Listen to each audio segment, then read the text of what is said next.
Pak Razikin, gimana tanggapannya soal laporan ini? Ya, pertama soal lapor-melapor ini kan saya kira itu hak daripada Bapak Ibu yang di gerakan anti radikalisme ITB. Tapi ketika kemudian mengatakan membentuk wadah yang disebut dengan GAR ITB dan menyisir salah satu orang di dalamnya adalah Pak Din, kemudian dilaporkan, maka kemudian kesannya adalah secara tidak langsung bahwa Din Samsudin juga bagian dari radikalisme yang dimaksudkan di dalam teman-teman GAR ini. Namanya kan membentuk gerakan anti radikalisme. Dimaksudkan dengan tujuannya adalah untuk membersihkan radikalisme di ITB, kan begitu kira-kira tujuan mereka ini. Kemudian ketika mereka melaporkan Pak Din Samsudin,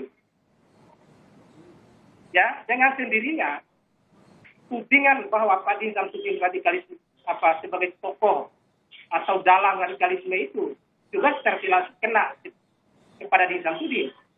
Itu yang kami tangkap dari GAR ini. Kemudian ada poin tadi, 6 poin yang mereka laporkan. Saya kira sudah banyak, kami juga memberikan kritik terhadap Pak Din pada hal-hal tertentu di poin-poin yang disampaikan tadi. Ketika kami misalnya didirikan oleh Pak Din, kami mengkritik itu.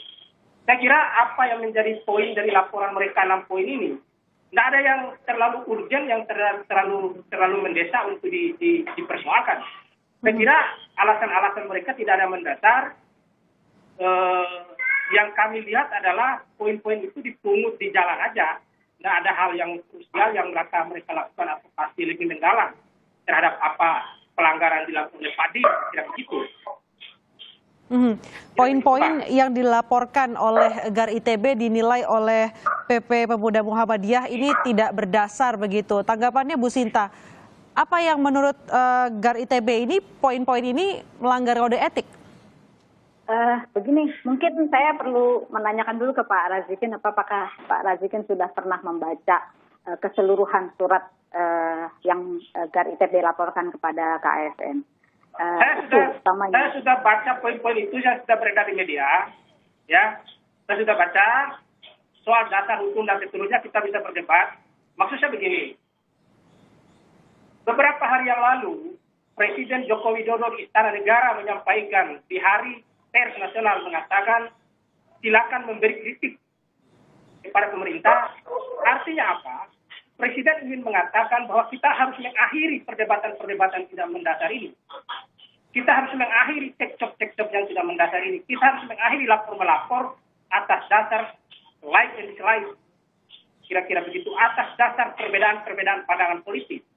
Kami di Pemuda Muhammadiyah dan di Muhammadiyah secara keseluruhan, hari-hari ini kami sangat konsen terhadap kerja-kerja sosial membantu pemerintah, kerjasama dengan pemerintah dalam persoalan-persoalan penanganan COVID, persoalan-persoalan penanganan korban banjir dan seterusnya.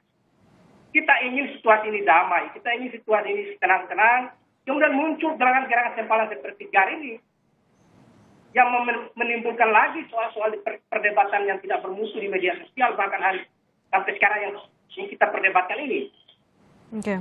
Saya kira saya mendapat banyak SMS, WA dan telepon dari alumni-alumni ITB yang menurut saya mereka memberikan penjelasan detail soal siapa kelompok-kelompok gerakan anti radikalisme ini. Artinya Pak Razikin, artinya ada kelompok-kelompok di balik GAR ITB ini yang menggunakan laporan ini sebagai ada agenda politik begitu? Saya kira ini ada agenda politik ingin mendepak Pak Din dari wali amanat ITB. Okay. Kalau itu maksud dan tujuan silakan aja, itu urusan internal ITB gitu. Kami tidak akan mempersoalkan itu. Yang kami persoalkan adalah ketika Pak Din di framing bahwa beliau adalah tokoh radikalis lah, memberikan ruang terhadap kelompok radikal, membina kelompok radikal, bagian dari kelompok radikal, itu mencederai apa yang kami lakukan selama ini. Pak Din itu kader Muhammadiyah gitu. Seolah-olah Muhammadiyah ini melahirkan kader yang radikal. Radikal dalam arti yang dipahami oleh teman-teman GAR ini, yaitu melawan negara, melawan pemerintah yang konstitusional, mengeksploitasi agama demi kepentingan politik, membunuh orang dengan dasar agama, itu semua sifat cara ciri-ciri radikal. Sekarang pertanyaannya, adakah semua ciri itu di Padin? Oke, Bu Sinta, ada dugaan bahwa laporan ini ditunggangi untuk melancarkan agenda politik pendepak Pak Din dari jabatannya di ITB. Tanggapannya? Gini, kami GAR itu sekelompok alumni yang concern terhadap ITB, terhadap kampus kami. Jadi apa yang kami lakukan justru karena gini, Pak Din itu masih sebagai MWA di ITB sampai saat ini, berarti kami menganggap Pak Din itu masih keluarga ITB, dan kami sebagai alumni ITB kita wajib merasa perlu menyuarakan apa-apa yang terkait dengan etik, moral, dan value bagi ITB. Dan karena kami mendapati apa yang kegiatan Pak Din ini bertentangan dengan posisi beliau sebagai ASN, makanya kami laporkan. Itu aja sebenarnya.